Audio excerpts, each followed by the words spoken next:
In the beginning, there was a free press. Well, not really, but it sounded good. By the end of the millennium, 5 men controlled the world's media, and not one of them could fix his own toilet. Yet there was one man who operated outside their control. He and his motley crew were known as the People's Democratic Republic of Television. Their mission? To bring the people the awful truth.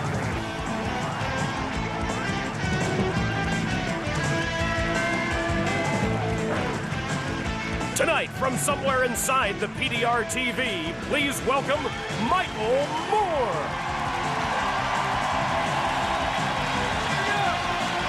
Thank you. Thank you very much. Thank you. Thank you very much. Thank you very much. Thank you. Hey, week number 3 and we're still on the air. Well, we're taping the show here in Chicago at the Illinois Institute of Technology, right? And Chicago's a great town, and you know, we came from New York a few weeks ago, and they're really bragging there about how, you know, Chicago is now the new murder capital because, you know, New York doesn't have that many murders because we don't count the people that the police kill anymore, so... Crime, street crime across the country is down. We got the lowest murder rate in 30 years. Violent crime is down 21% across the country, and not a lot of the credit has been given to the person I think the credit should be given to, and that's McGruff, the crime-fighting dog, right? I mean, yeah, there he is. That's McGruff getting an award from President Reagan for crime prevention. you know, for years people laughed at this dog, but that dog was out there fighting the bad guys, and the work is paid off. The problem is though that there's another kind of crime that's up. It's called corporate crime, and that's gone way up during the same time period. We don't think of that as crime, and then there's just something seriously wrong with that. So I got to thinking, you know, a while back when we had our other show, you know, what we need is our McGruff, you know? We need our big, furry animal mascot not going after crime in the streets, but crime in the suites, right?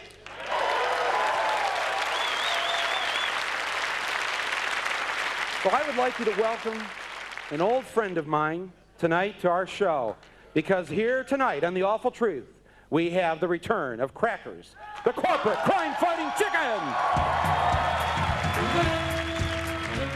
Although New York has certainly treated this particular corporate crime-fighting chicken well, I've always had a dream of living in the magic kingdom of Disney.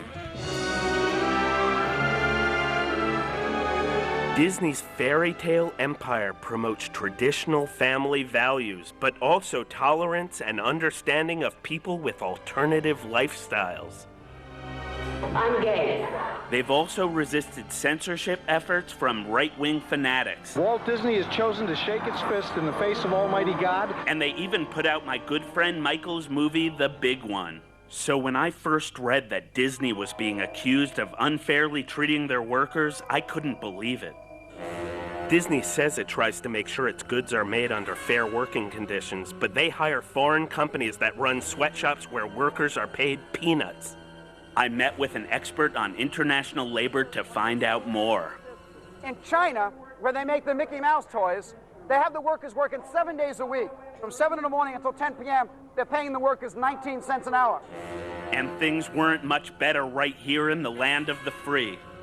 The many technicians that work at Disney-owned ABC were sick and tired of working without a contract for 1.5 years. What's going on around here? This doesn't look very good. They have locked us out. They put signs on the door saying Navy personnel, all Navy personnel locked out. So because you protested for 1 day, Mickey is punishing you by not letting you work at all?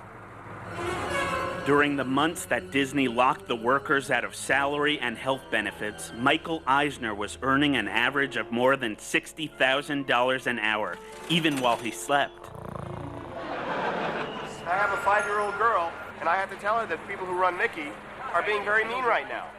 Mickey mean? I couldn't believe he would lock out these good people. And it seemed like those guys wearing suits were getting in easily enough. I thought I'd try to get through the door myself. Here goes. Hey, what the hell? No, I can't get in when you hold it. No, I know Mickey Mouse. He's a friend of mine. Ow! Stop it! Ow! I'm stuck. Let me out of here. Let me out! Ow! This is unbelievable. What was going on here? I had to get to the bottom of this. It was time for this chicken to get in gear. I was sure that if my good friend Mickey Mouse knew about all this, he wouldn't stand for it. Next stop, Orlando, Florida, home of Disney World, to have a talk with the Mixter.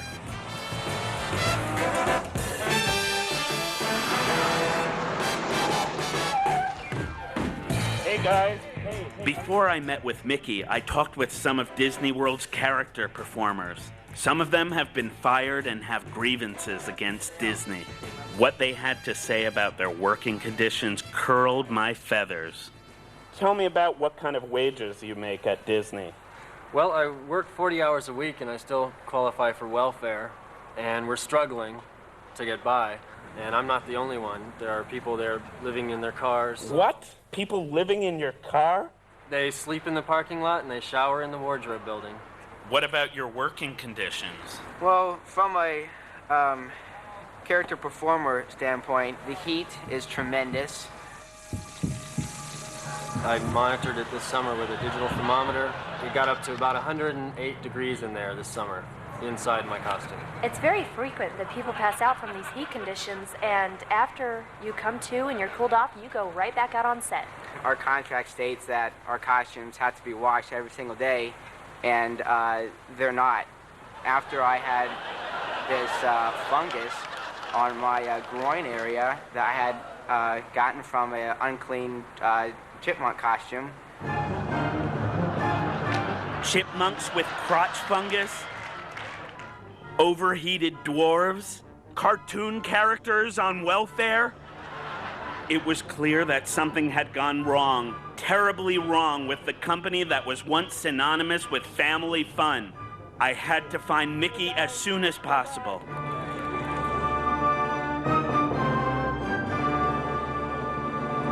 Who are you? My name is Crackers, the corporate crime-fighting chicken. Where's Mickey Mouse? Why is Mickey treating his workers so badly? I want to have a talk with him. Come on, Mousy, Mousy, Mousy, where are you? Hey, give me a hug. Very quickly, though, I'm on a mission. I'm on a mission. Is Mickey Mouse there? I'm looking for Mickey. He's that way, Crackers. Tell Disney to stop locking out workers at ABC. I want to talk to him about bad labor practices. Suddenly, there he was. The mouse that symbolizes happiness and the answer to my prayers. Hey, Mickey! Hey, Mickey! Over here, Mickey! Over here! Mickey! Mickey! 54. Right now I've got a situation in Fantasyland. I need 6 over by Dumbo.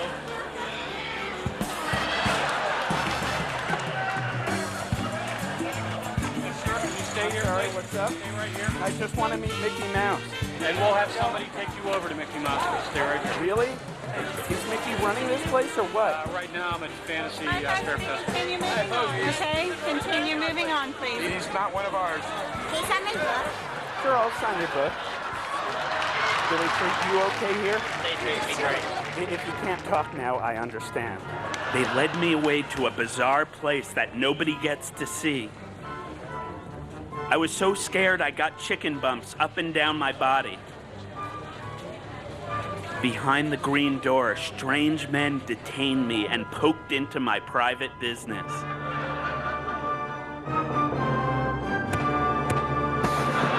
They photographed me and told me I was no longer welcome on all Disney property. Then they let me go, and I ran like hell. I'd come to help Mickey see the evil of his ways, but Disney's mouse turned greedy. Success had gone to his round little head. I needed to go to the place where money talks the loudest, Washington, D.C. So I put my drumstick to the metal and flew as fast as a chicken can fly to meet a longtime friend of labor at the United States Senate. Senator Wellstone, you're a powerful guy. Can't you introduce a bill that'll end these kinds of bad labor practices? Yeah, I'm going to introduce a bill, and I'm going to bring it to the floor, and I'm going to talk about what's going on in the country for a long time. But whether I can win the vote depends upon how much pressure there is from the grassroots around the country. Grassroots, I can do that. So why don't we get started on it now? Sounds good. Let's shake on it. Thanks so much. Hey. Mirror, mirror on the wall, who's the unfairest company of them all? Do you know where Disney makes some of those stuffed animals? No more switch-ups! No more switch-ups! And the chicken will be with you through thick and thin and extra crispy. How would you kids like to write letters to Michael Eisner? Do you all know how to spell exploitation? I'm the chicken. Things were going great. So well, in fact, that word of my campaign got to Mickey and he wanted to talk to me ASA poultry. Sounded like he wanted to defect from Disney. You were right all along, Crackers. Disney sucks. I'm glad you've seen the light, Mickey. I was thinking we should start our own company, Crackers. That's a great idea. Yeah. In fact, I know this sweatshop in Haiti where we can make dolls real cheap. Get out of my car, you lousy rat.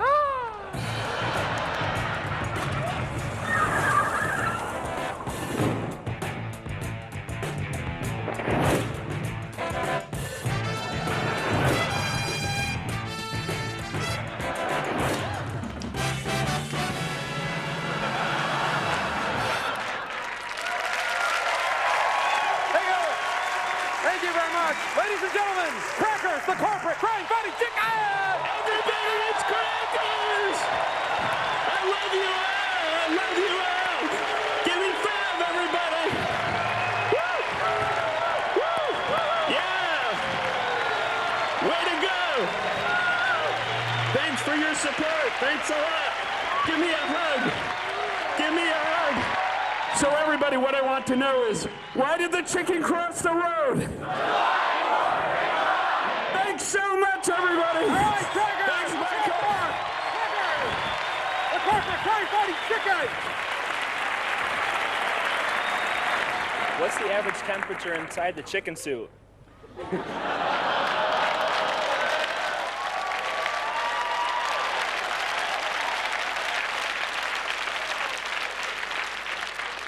Crackers, are you still here?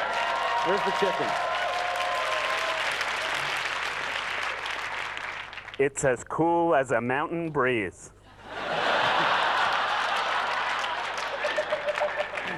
And now for tonight's awful truth.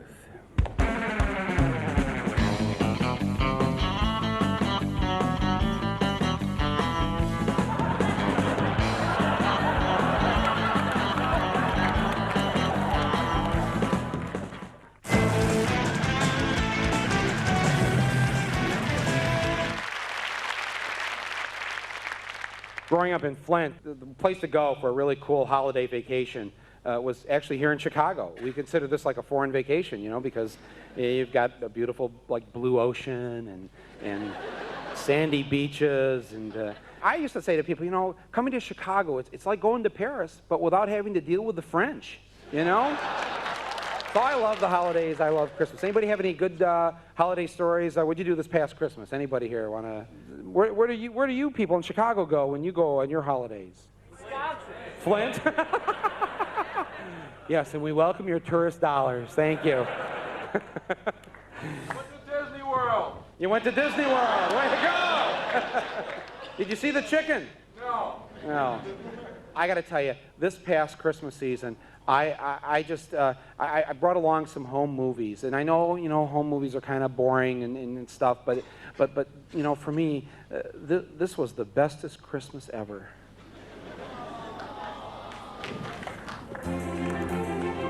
Yep, that's me, doing what I do. All year long, I give big companies a hard time. But at Christmas time, I like to set aside my differences and reach out to big business. Like cigarette companies. Seemed every time you turned around last year, they were getting sued. I'd love to beat the pants off of them, and I know you would too. Or whistleblowers were revealing that the bosses knew all along cigarettes cause cancer. Eventually, they had to cough up $206 billion to settle a huge lawsuit brought by 46 states. We have shackled and caged A beast? But Christmas is no time for gloating. I gathered up a few friends and set out to spread some holiday cheer where it was needed most.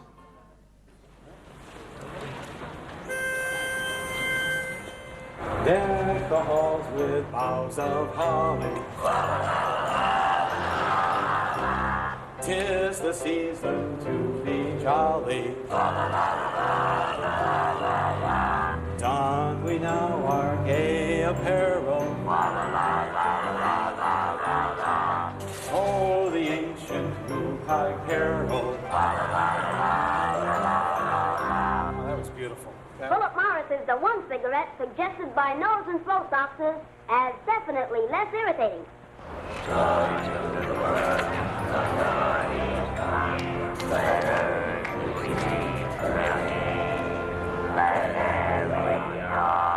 Our voice box choir had really struck a chord at Philip Morris.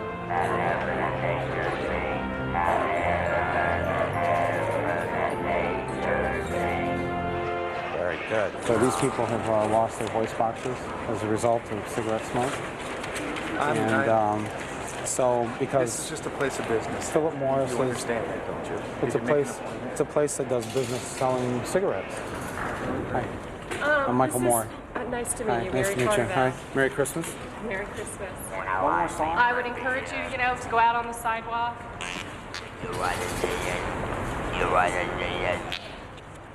I guess she didn't want to see it. I'm sorry. But I would just encourage you to step out onto the sidewalk, which is this private property here. There's nothing like some good caroling to draw a crowd.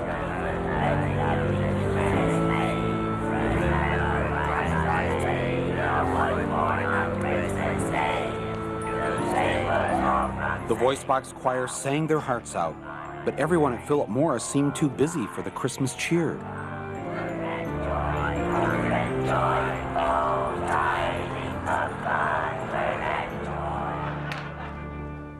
So we dropped by the CEO's house after work, when he'd have time to enjoy the singing. Jingle bells, jingle bells, jingle all the way. Oh, what fun it is to ride in a one-horse open sleigh.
Bye.